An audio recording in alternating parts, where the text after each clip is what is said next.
Twitter. C'est d'ailleurs un des piliers de notre stratégie en 2016. Et c'est dans cette optique qu'on a racheté cette entreprise l'année dernière, en 2015. Donc Niche, c'est une compagnie qui va permettre de connecter les créateurs de contenu avec les marques. Alors je pense que tout d'abord, il est important de bien définir ce qu'est un créateur. On observe souvent, dans nos discussions, on observe souvent une certaine amalgame entre le terme créateur, le terme influenceur.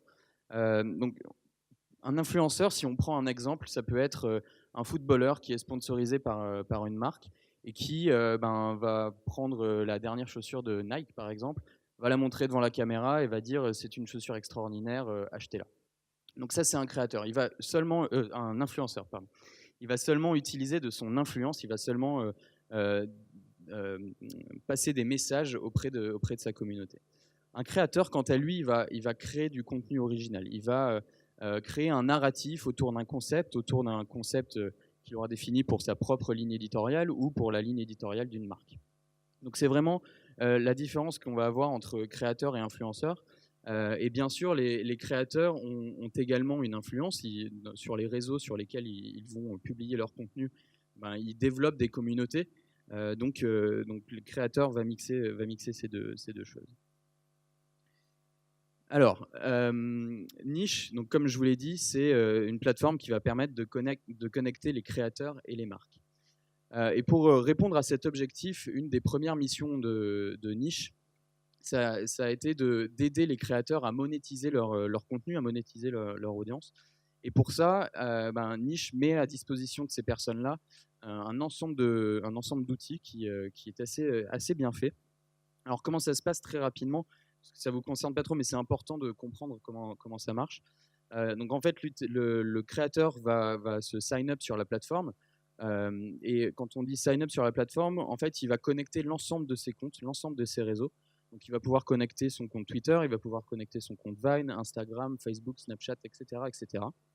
Pour en fait que derrière, il puisse avoir un profil qui soit une sorte de dashboard, d'overview de tous les contenus qu'il va créer et qui va lui donner surtout un reach global, un reach cumulé de chacun de ces réseaux.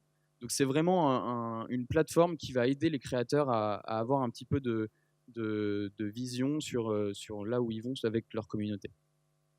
Et justement, ce dashboard va nous aider à détecter les talents. En fait, on va, grâce à tout ça, nos équipes niches vont pouvoir détecter, analyser et accompagner les talents grâce à tout ça. Donc si on prend un exemple ici, ça c'est la plateforme que nos équipes ont à disposition pour justement découvrir tout ça. Si on se dit qu'on veut un Viner, donc on sélectionne Viner, ça va affiner la sélection. On peut également choisir la location, le truc géographique. Donc ici en l'occurrence c'est les États-Unis. On peut bien sûr mettre la France, on peut mettre l'Angleterre, l'Italie, etc., etc. La vidéo va un peu plus vite que moi, mais on peut également rentrer par centre d'intérêt. Donc on peut rentrer vraiment très finement sur quel type de créateur on veut. Est-ce qu'on veut un comédien? Est-ce qu'on veut un talent de stop motion, etc., etc. Et puis on peut aussi affiner en fonction des critères d'audience, donc le nombre de followers, le nombre d'engagements, la moyenne d'engagement sur chaque poste, etc., etc. Mais je pense que ce qui vous intéresse, vous, plus précisément, c'est comment vous pouvez travailler avec Niche, comment vous pouvez travailler avec nous pour vos marques. En fait, c'est hyper simple. Ça va fonctionner un petit peu comme pour n'importe quelle autre campagne de marque. Donc, tout commence par un brief que vous allez nous envoyer. On va l'analyser avec les équipes Niche et on va revenir vers vous avec un concept ou alors avec une interprétation du concept de vos équipes créatives. Et une fois qu'on est d'accord sur ce brief, c'est à ce moment-là qu'on va aller qu'on va aller identifier plutôt des talents. Donc on va vous envoyer une liste de 10, 15 talents si vous en voulez 5 pour que vous puissiez sélectionner par ordre de préférence. Et une fois qu'on est d'accord sur une liste de talents, c'est là que nos équipes niches vont vraiment rentrer en jeu puisque elles vont faire tout un travail très laborieux qui est de contacter les créateurs, de négocier avec leurs agents, de mettre en place les contrats, de les briefer, etc. etc. Donc c'est un travail qui est assez important. Mais c'est ce qui est essentiel et c'est ce qui va permettre de passer à l'étape suivante, le content development. Content development, donc là, les créateurs qu'on aura identifiés puis signés vont nous envoyer des intentions de création. Donc ils vont, en fonction du brief qu'on leur a envoyé, ils vont nous envoyer un script ou alors des intentions d'images, etc. etc. Une fois qu'on est d'accord là-dessus, on part en production. Donc il va leur falloir bien sûr quelques jours pour tourner cette vidéo ou pour shooter cette image. On vous fait valider et derrière, on peut passer à la planification de la campagne. On va pouvoir choisir avec vous si on souhaite publier le contenu uniquement sur le compte du créateur, ce qui est l'option par défaut. Mais après, on peut également proposer aux marques de publier le contenu en leur nom. On peut proposer aux marques de whitelister le créateur pour promouvoir son contenu au nom de la marque. Donc il y a énormément d'options pour faire que votre campagne soit la plus efficace possible. Et puis le point très important, c'est les analytics en temps réel. En fait, on a donc dans notre plateforme, toujours, on a la possibilité de voir en temps réel comment fonctionne la campagne. Donc on va pouvoir savoir très précisément combien on a eu de likes, combien on a eu de retweets, combien on a eu de commentaires, de vues, etc. etc. On peut aussi rentrer par chaque contenu, pour chaque créateur. Donc on a vraiment quelque chose de très détaillé, très simple d'utilisation, qu'on vous transmettra au fur et à mesure de la campagne, et aussi à la fin avec un récapitulatif en PDF. Alors, j'espère que déjà ça vous a un petit peu intéressé, mais on va rentrer un peu plus en détail sur pourquoi niche. Tout d'abord, la première chose qui est très importante, c'est sa communauté. Ça fait donc 1 an que Niche est chez Twitter et quelques années que ça existe. Et on a maintenant une communauté de plus de 31 000 créateurs qui sont inscrits sur Niche. Donc c'est au niveau global, mais ça permet d'avoir une palette créative hyper large, et une diversité de talents qui est super large, et ce qui nous permet de nous adapter à chacun des briefs qu'on va recevoir. Niche, c'est une plateforme cross-plateforme. Donc en fait, on va pouvoir effectivement travailler sur Twitter, sur Vine, mais on peut aussi étendre la campagne sur d'autres plateformes comme Snapchat, comme Instagram, comme Facebook. On n'a aucune limite de ce point de vue-là. Les créateurs ont leur propre channel, ils ont leur channel de prédilection. Donc en fonction du brief, on va s'adapter à tout ça. Niche, depuis 1 an, ça va aussi s'appuyer sur la puissance de Twitter, la puissance de ses outils. Donc on va pouvoir coupler Niche, et on verra tout à l'heure une étude là-dessus, on va pouvoir coupler Niche et les produits sponsorisés Twitter.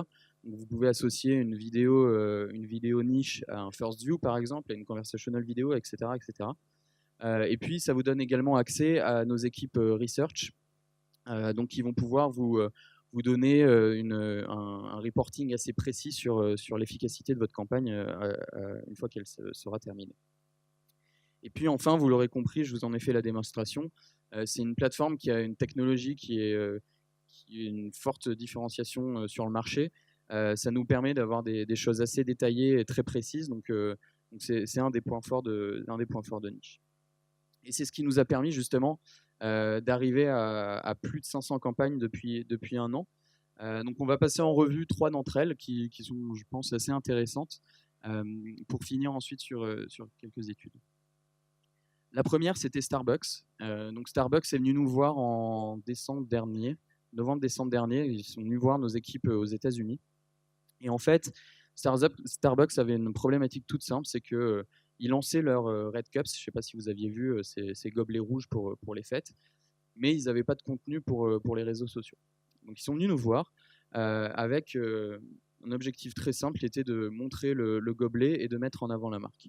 Et donc, on leur a conseillé de faire des contenus très courts, mais hyper impactants, qui jouaient justement avec ces gobelets.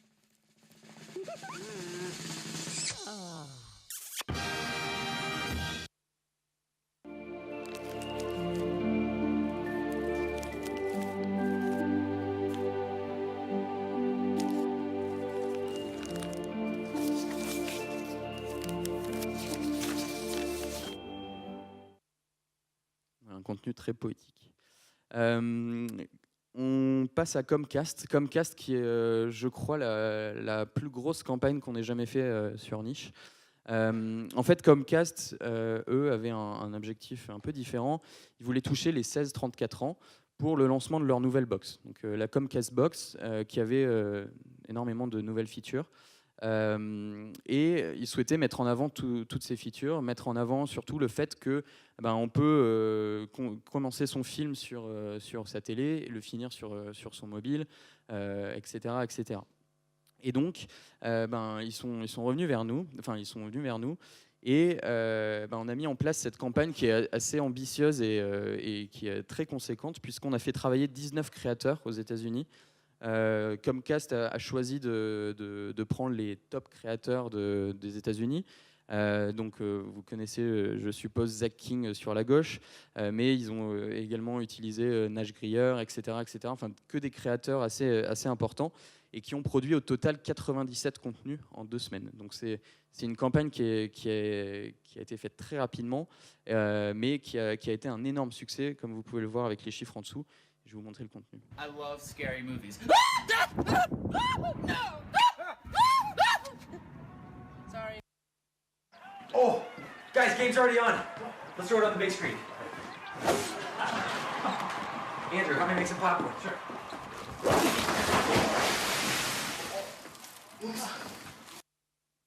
Ouais, petite anecdote pour vous montrer à quel point nos équipes niches sont impliquées et s'adaptent aux contraintes des annonceurs. Le Vine de Zach King a été tourné dans l'appartement d'une des collaboratrices niche, parce qu'ils n'arrivaient pas à trouver un endroit pour tourner ça. On continue avec Coca et on part au Brésil cette fois. Coca, tout simplement, avait besoin de mettre en avant sa nouvelle bouteille en aluminium. Donc un peu de la même manière que Starbucks, on a travaillé avec des créateurs pour un contenu très simple mais très impactant.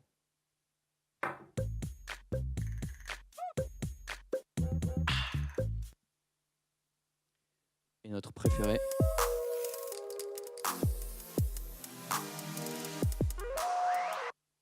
Est-ce que vous avez une idée du temps qu'il a fallu à cette personne pour faire ce Vine ? Il lui a fallu 2 semaines, parce qu'en fait, il a tout dessiné à la main sur son mur.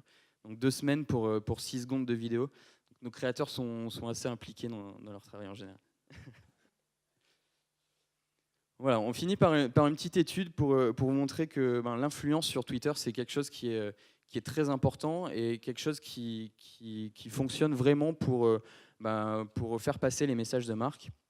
On va commencer avec le premier chiffre en bas à droite, qui est, je pense, le plus important. 56% des utilisateurs se basent sur les recommandations de leurs amis, ce qui paraît normal. C'est leurs amis. Il y a une confiance qui s'établit entre eux. Mais on peut le comparer avec le chiffre d'à côté, qui est 49% des utilisateurs se basent aussi sur les recommandations des influenceurs et des créateurs. Donc ce chiffre montre à quel point ces personnes-là sont influentes, ont un pouvoir de conviction auprès de la cible. On continue avec les chiffres en haut à gauche, qui découlent directement des chiffres précédents. Quand on utilise des tweets ou des contenus de créateurs, on observe une intention d'achat qui est multipliée par 5,2 VS 2,7 quand c'est simplement des tweets de marque avec du contenu plus classique. Donc ça fonctionne très bien. Je vous parlais tout à l'heure du pouvoir de combinaison d'un contenu niche avec les contenus sponsorisés. On a étudié tout ça et on s'est aperçu qu'en fait, on avait une hausse de 70% des engagements lorsqu'on utilise du contenu niche vs du contenu non niche. Et ça a bien sûr un impact direct sur les coûts, sur le cost efficiency, puisqu'on a une baisse de 60% du CPE quand on utilise du contenu niche vs du contenu non niche. Et bien sûr, un dernier impact sur la notoriété de votre marque. On a un boost de 56% lorsqu'on utilise du contenu niche. Donc je vais laisser la parole à Gaël qui va conclure cette session. Merci beaucoup.